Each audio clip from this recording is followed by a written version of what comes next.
काल जी प्रॉपर्टी बघितली आपण त्याच्यावरची काही उदाहरणं पाहूया. आपण 4 प्रॉपर्टी शिकलो होतो, त्यांची काही उदाहरणं आपण पाहणार आहोत. पहिल्या ऍक्टिव्हिटी बेसवरचा प्रश्न आपण पाहूया. तुमच्या पुस्तकात पेज नंबर 3 वर ही आकृती तुम्हाला दिलेली आहे. ऍक्टिव्हिटी बेसवरचे प्रश्न तुम्हाला 1 मार्काला विचारला जाऊ शकतो. आता ह्या ठिकाणी पहा, ट्रायंगल ABC या ट्रायंगल मध्ये काही ट्रायंगल दिलेले आहेत. तुम्हाला प्रश्न विचारलेला आहे. त्या ठिकाणी पहा, ट्रायंगल ABC आणि ट्रायंगल APQ या दोन्ही ट्रायंगलचा एरियाज ऑफ द रेशोज तुम्हाला काढायचा आहे. मग आता एरियाज ऑफ द रेशोज आपण काढणार आहोत. याच्यामध्ये ABC आणि ट्रायंगल APQ प्रश्न नीट बघायचा आहे. प्रश्न पाहूनच उत्तर आपल्याला द्यायचे आहे. ह्या दोन्ही ट्रायंगल मध्ये एक साइड कॉमन आहे आणि ती म्हणजेच या ठिकाणी AR हा परपेंडिक्युलर आहे BC ला आणि PQ ला. म्हणजे ह्या ठिकाणी कॉमन हाईट आहे आणि कॉमन हाईट जर असेल तर आपण काल बघितलं होतं की areas of the ratios depend upon their correspondence base असतो. म्हणजेच उंची जर सामायिक असेल तर त्या दोन त्रिकोणाच्या क्षेत्रफळांचे गुणोत्तर त्यांच्या संगत पायांच्या प्रमाणात असणार आहे असं आपण पाहिलं होतं. तर या ठिकाणी area of triangle ABC upon area of triangle APQ मध्ये या ठिकाणी आपण पहिले पाया घेतोया BC घेता येईल आपल्याला. या ठिकाणी BC आणि APQ मध्ये बेस असेल तुमचा PQ म्हणून ते PQ घेतला. ABC मध्ये हाईट आहे AR म्हणून या ठिकाणी AR घेणार आहोत आपण आणि APQ मध्ये सुद्धा हाईट AR आहे म्हणून या ठिकाणी हाईट आपण AR लिहिणार आहोत. त्याच्यानंतर हे बॉक्सेस लिहिणं फार महत्वाचे असतात. हे बॉक्सेस मध्येच उत्तर आपल्याला लिहायचे आहेत. उत्तरपत्रिकेमध्ये जे आपण उत्तर लिहिणार आहात त्यावेळेला हे बॉक्स त्या ठिकाणी काढायचेच आहे. ह्या ठिकाणी आपण रिझन देणार आहोत. रिझन तुम्हाला माहितच ह्या ठिकाणी कॉमन हाईट इथे म्हणायचं आपल्याला कॉमन हाईट म्हणजेच या ठिकाणी आपल्याला सांगते की सामायिक पाया. आणि या ठिकाणी AR तुमचा कॅन्सल होऊन जाईल आणि AR तुमचा कॅन्सल झाला तर या ठिकाणी फक्त BC अपॉन PQ तुम्हाला मिळणार आहे. म्हणजे या ठिकाणी असेल तुमचा BC अपॉन PQ. या ठिकाणी तुम्ही हलक्या हाताने जर कट मारलं तरीच चालेल किंवा नाही मारलं तरी त्या ठिकाणी चालणार आहे. अशा प्रकारे आपल्याला हा पहिला प्रश्न या ठिकाणी सॉल्व्ह करता येईल. दुसरा प्रश्न आपण पाहूया. हा ऍक्टिव्हिटी बेसवरचा प्रश्न आहे. पहा आता पहिले मी प्रश्न पाहून घ्या. प्रश्नामध्ये कुठल्या दोन ट्रायंगलचा एरिया आपल्याला विचारलाय ते बघून घ्या. आधी ते दोन ट्रायंगल कोणकोणते दिले? ट्रायंगल LMN आणि DMN. याच्यामध्ये या दोन्ही ट्रायंगल मध्ये एक पार्ट सारखा येतोय पहा प्रश्नामध्ये.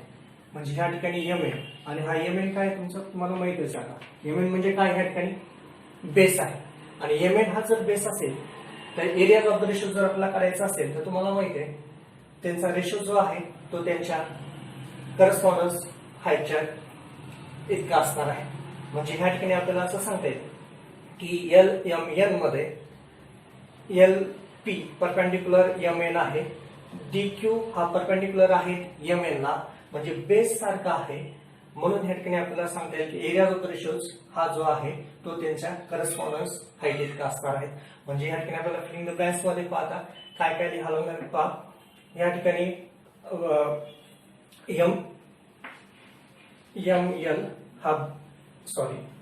MN हा त्या ठिकाणी बेस आहे. MN हा सुद्धा त्या ठिकाणी बेस आहे दोन्ही ट्रायंगलचा आणि हाईट आहे त्याची पहिल्या ट्रायंगलची LP आणि दुसऱ्या ट्रायंगलची DMN ची हाईट आहे DQ कारण की तो परपेंडिक्युलर आहे.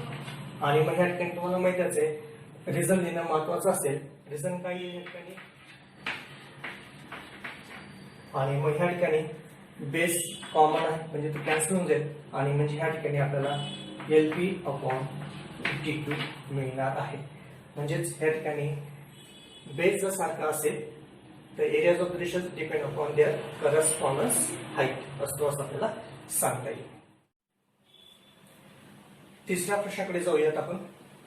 तिसऱ्या प्रश्नामध्ये तुम्हाला ह्या ठिकाणी ABC या ट्रायंगल मध्ये CM हा मीडियन दिलेला आहे म्हणजे मध्यगा दिलेली आहे AB ची मग एबीची जर मध्यिका जर असेल तर एम आणि बीएम हा सारखाच आहे, कारण की एम हा त्याचा मिड पॉइंट बिंदू म्हणजे मध्यबिंदू त्या ठिकाणी होणार आहे.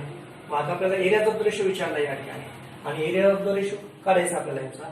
मग आता ह्या ठिकाणी पहा, ट्रायंगल AMC आणि ट्रायंगल BMC मध्ये या ठिकाणी दोघांमध्ये एक सेगमेंट कॉमन आहे, आणि ती सेगमेंट म्हणजे ह्या ठिकाणी CM ही सेगमेंट कॉमन आहे, म्हणजे हाईट कॉमन आहे. आणि हाईट जर कॉमन असेल तर एरियाज ऑफ द रेशोज हा त्यांच्या बेसच्या करस्पॉन्डन्स असतो असं आपल्याला माहिती आहे. मग ह्या ठिकाणी बेस जो आहे तो आपल्याला इथे फिलअप करावा लागेल.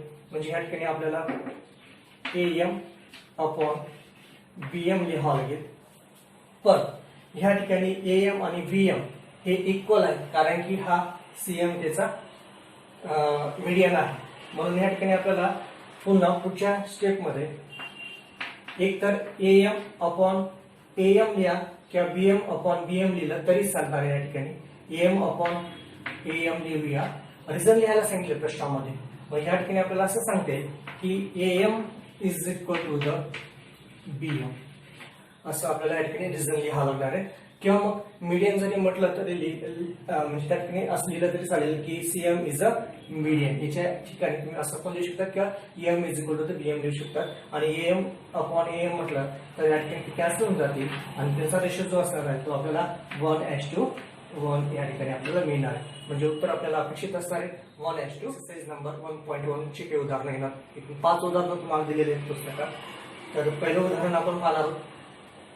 पहा आता काय सांगितलंय तुम्हाला. पहा, 2 त्रिकोण दिलेत आणि त्या 2 त्रिकोणांचा पाया आणि उंची तुम्हाला पुरवलेली आहे. त्या त्रिकोणाची नावं तुम्हाला दिलेली नाही. आपल्याला त्यांची हाईट आणि बेस त्या ठिकाणी दिलेला आहे.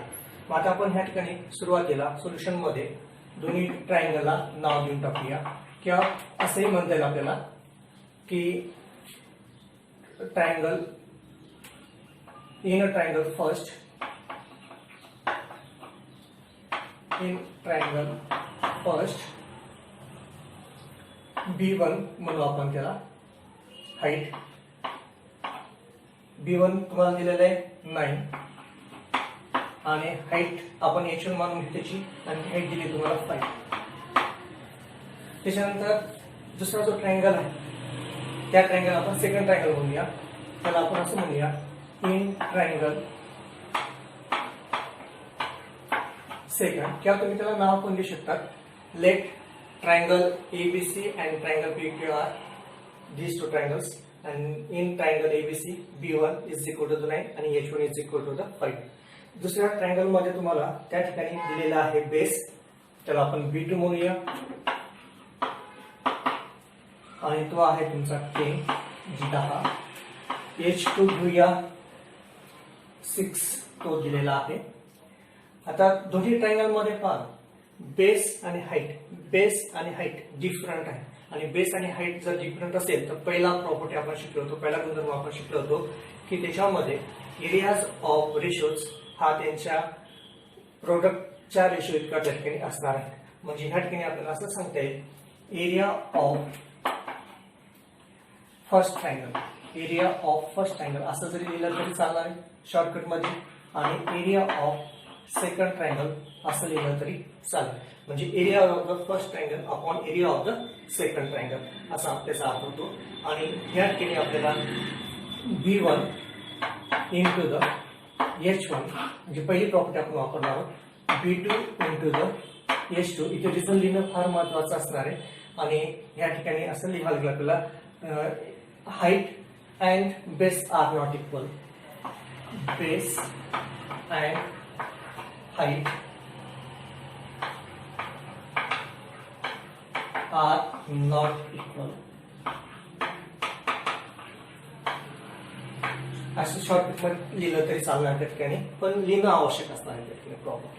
मग आता ह्या ठिकाणी त्याच्या किमती ठेवूया. बेस दिलेला आहे तुम्हाला 9, हाईट आहे 5, दुसरी बेस आहे तुमची 10 आणि हाईट आहे तुमचा 6. या ठिकाणी आता रिड्यूस फॉर्म मध्ये आपण त्याला कन्वर्ट करूया. 5 1 जा 5, 5 2 जा 10, 3 3 जा 9 आणि 3 2 जा 6 होतात. आणि मग आता 3 into the 1 आणि 4 into the 4 आणि 2 into the 2 आपल्याला त्यांचं दोघांचं मल्टिप्लिकेशन घ्यावं लागेल. म्हणजे रेशो जो येणार तुमचा 3:4 म्हणजे 3/4 त्या ठिकाणी उत्तर आपल्याला लिहावं लागणार आहे. अशा पद्धतीने आपण हा पहिला प्रश्न. दुसऱ्या प्रश्नामधले, काल आपण प्रॉपर्टी बघत असताना अशाच प्रकारची आकृती बघितली होती. तीच आकृती फक्त उलटी आणि हा अतिशय महत्वाचा प्रश्न आहे. परीक्षेला भरपूर वेळेस विचारला गेलेला आहे. आता आपल्याला एरियाज ऑफ द रेशो विचारलेला आहे आणि एरिया ऑफ द रेशो विचारलेला असताना या ठिकाणी आपल्याला आकृतीमध्ये दिलेलं आहे, फिगरमध्ये दिलेलं आहे की ए बी ला बीसी हा परपेंडिक्युलर आहे, पुन्हा ए बी ला हा एडी परपेंडिक्युलर त्या ठिकाणी दिलेला आहे आणि आपल्याला एरियाज ऑफ द रेशोज काढायला सांगितलेला आहे प्रश्नामध्ये. मग आता एरियाज ऑफ द रेशोज काढत असताना या ठिकाणी दोघांमध्ये तुम्हाला माहितच आता या ठिकाणी काल आपण पाहिलाच होता की ए बी हा त्या ठिकाणी बेस होईल. मग बेस जर कॉमन असेल तर areas of the ratio depend upon their correspondence height असतो हे आपल्याला माहिती आहे. म्हणजे या ठिकाणी आपल्याला असं लिहावं लागेल की area of triangle ABC upon area of triangle ABD. आणि ह्या ठिकाणी आपल्याला लिहावं लागणार त्या ठिकाणी रेशो म्हणजे ह्या ठिकाणी BC अपॉन AD. आणि इथे कारण लिहिणं महत्वाचं असणार. तुम्हाला माहिती आहे कारण लिहिणं फार महत्वाचं असणार आहे आणि कारण लिहावं लागेल या ठिकाणी कॉमन बेस.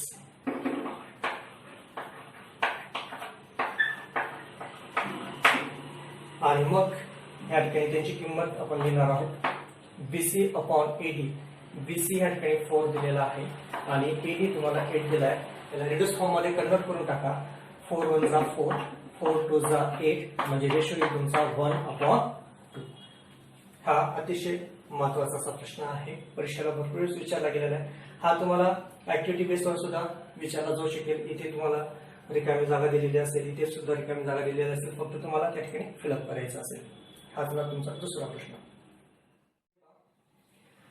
ट्रायंगल PQR मध्ये QT हा परपेंडिक्युलर दिलेला आहे.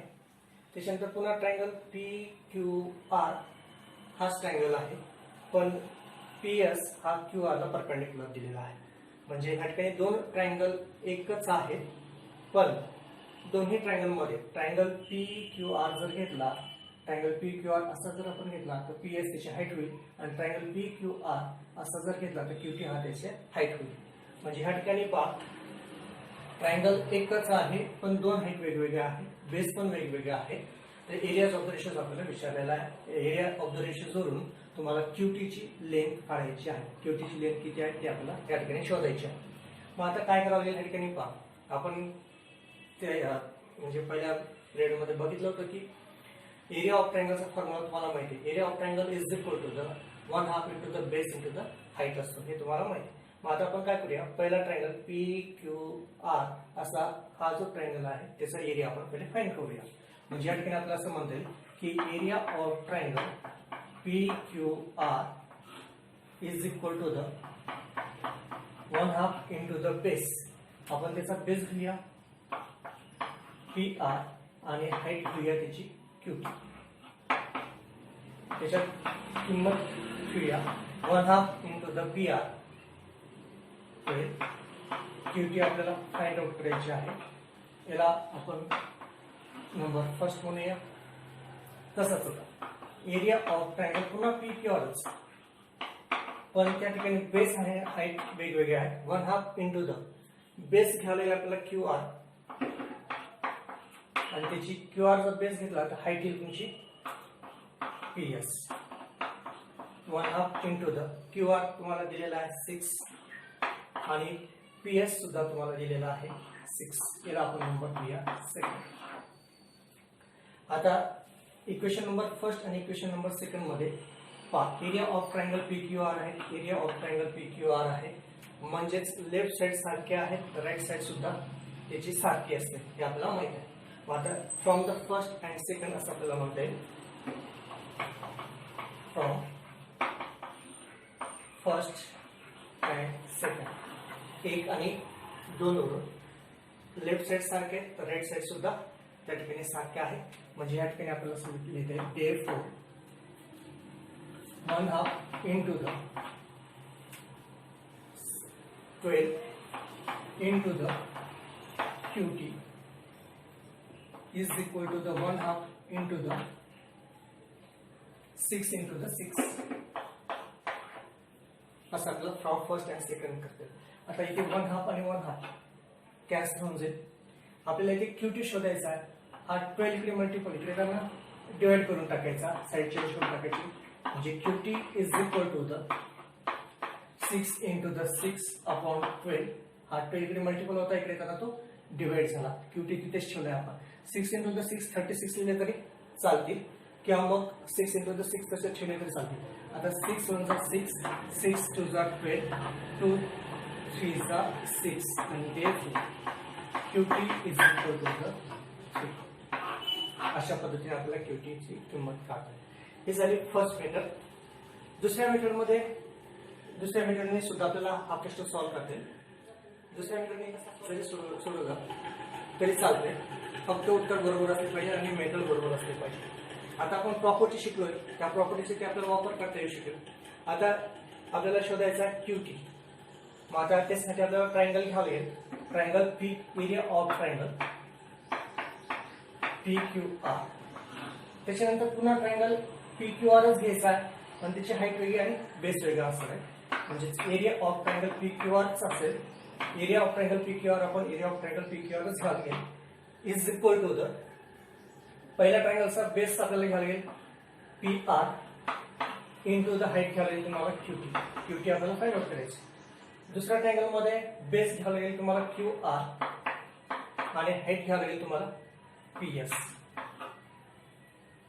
आता ह्या ठिकाणी यांचे एरिया ऑफ ट्रायंगल PQR आपण एरिया ऑफ ट्रायंगल PQR या ठिकाणी यांचा जर रेशो जर घेतला आपण तर तो 1/1च येणार आहे. म्हणजे या ठिकाणी आपल्याला असं लिहिता येईल therefore 1/1 is equal to the यांच्या किमती आता पुट आउट करणार आहोत आपण. PR is equal to the 12 into the QT शोधायचा आपल्याला आणि 6 into the 6. आता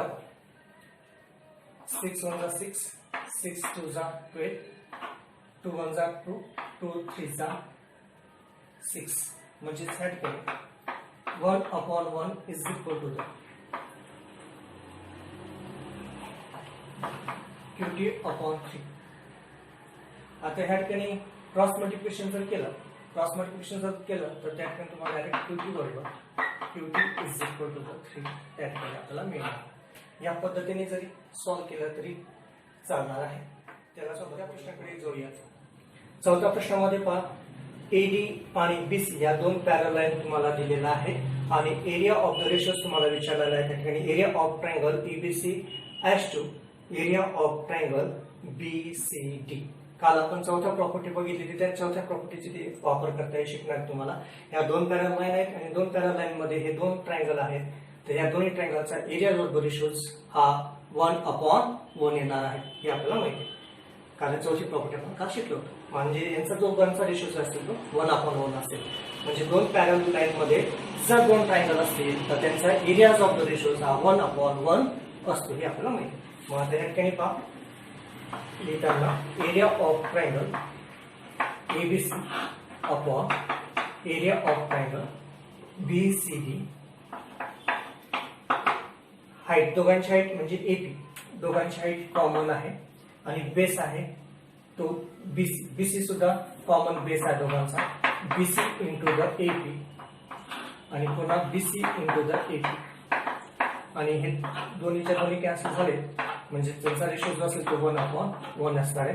आणि इथे तुम्हाला रिझन लिहिणं महत्वाचं असेल common base and common height इथे आपल्याला लिहिणं गरजेचं असणार आहे. इक्वल हाईट म्हणूया आपल्यास equal base and equal height अशा पद्धतीने 1/1. पाचवा प्रश्न पाहूया. फक्त आपल्याला उत्तर लिहायची त्या ठिकाणी आणि रिझन लिहिणं महत्वाचं असणार आहे. प्रश्न पाहायचा आणि प्रश्नावरून उत्तर लिहायची. प्रश्नामध्ये काय दिले पहा triangle area of triangle PQB म्हणजे इकडचा ट्रायंगल हा इकडचा आणि त्याच्यानंतर ट्रायंगल पी बी सी हा मोठा ट्रायंगल पी बी सी आणि पी क्यू बी या दोन्ही ट्रायंगल मध्ये कुठला घटक कॉमन आहे तो पहा. म्हणजेच पहा पी क्यू हा कॉमन आहे म्हणजे या ठिकाणी हाईट कॉमन आहे आणि हाईट जर कॉमन असेल तर एरियाज ऑफ द रेशोज हा depend upon their corresponding base असतो. मग या ठिकाणी पी क्यू बी मध्ये बेस असेल तुमचा बी क्यू आणि पी बी सी मध्ये बेस कोणता असणार आहे बरोबर बेसी. आणि ते कारण लिहायचंय कॉमन हाईट. इथे कारण लिहिणं फार महत्वाचं आहे कॉमन हाईट. त्याच्यानंतर दुसऱ्या प्रश्नामध्ये पहा area of triangle P B C मोठा ट्रायंगल घेतलाय आणि पुन्हा ए बी सी तो सुद्धा मोठा ट्रायंगल घेतलेला आहे. या दोन्ही ट्रायंगल मध्ये पहा बी सी एक घटक सारखा आहे सामायिक आहे कॉमन बी सी आणि पी क्यू ही त्याची हाईट होईल आणि ए डी ही त्याची हाईट आहे. म्हणजे या ठिकाणी या दोन्ही ट्रायंगलचा areas of the ratios depend upon their correspondence height असणार आहे. म्हणजे या ठिकाणी पी बी सी मध्ये हाईट असेल तुमचा पी क्यू आणि ए बी सी मध्ये हाईट असेल तुमचा ए डी. इथे कारण लिहावं लागेल तुम्हाला कॉमन बेस. कॉमन बेस इथे लिहिणं आपल्याला महत्वाचं आहे कारण फार महत्वाचे असणार ते कारण लिहावं लागेल त्याला अर्धा मार्क असतो कारण. त्याच्यानंतर पहा ए बी सी मोठा ट्रायंगल आणि ए डी सी. आता ए बी सी मध्ये आणि ए डी सी मध्ये एक घटक कॉमन आहे आणि तो म्हणजे या ठिकाणी पहा ए सी आणि ए सी सॉरी ए डी आणि ए डी आणि ए डी आणि A D. A B C मध्ये ए डी हा परपेंडिक्युलर आहे म्हणजे हाईट आहे आणि एडीसी मध्ये सुद्धा तो परपेंडिक्युलर म्हणजे हाईट आहे. हाईट कॉमन आहे दोघांची आणि हाईट जर कॉमन असेल तर areas of the ratio depend upon their correspondence base असणार आहे. म्हणजे ह्या ठिकाणी आपल्याला पहा ट्रायंगल ए बी सी आणि ए डी सी मध्ये हाईट कॉमन आहे म्हणजे areas of the ratio depend upon their correspondence base असणार आहे. म्हणजे इथे तुमचा B C upon D C किंवा सी डी जरी म्हटलं तरी चालेल किंवा डीसी लिहिलं तरी चालेल. सी डी लिहा किंवा डीसी लिहा काही फरक पडत नाही. आणि तिथे कारण लिहायला लागेल तुम्हाला कॉमन हाईट. आणि चौथ्या प्रश्नामध्ये पहा ए डी सी हा इकडचा ट्रायंगल आणि पी क्यू सी इकडचा ट्रायंगल. पहा ए डी सी इकडे आणि पी क्यू सी इकडे दोन्ही मध्ये कुठलाही घटक कॉमन नाहीये. म्हणजे ह्या ठिकाणी दोघांची हाईट आणि बेस वेगवेगळे आहेत म्हणजे एरियाज ऑफ द रेशोज त्यांच्या प्रोडक्ट इतका असणार आहे. म्हणजे आपल्याला या ठिकाणी लिहायला माझा एडीसी मध्ये बेस असेल तुमचा डीसी किंवा सीडी म्हणा आणि हाईट असेल त्याची तुमची एडी म्हणजे ते एडी आणि upon A P Q C मध्ये बेस असेल तुमचा क्यूसी आणि हाईट असेल तुमची पी. आणि ते कारण जे base and heights are not same or equal असं त्या ठिकाणी आपल्याला मेन्शन करावं लागेल. अशा प्रकारे आपल्याला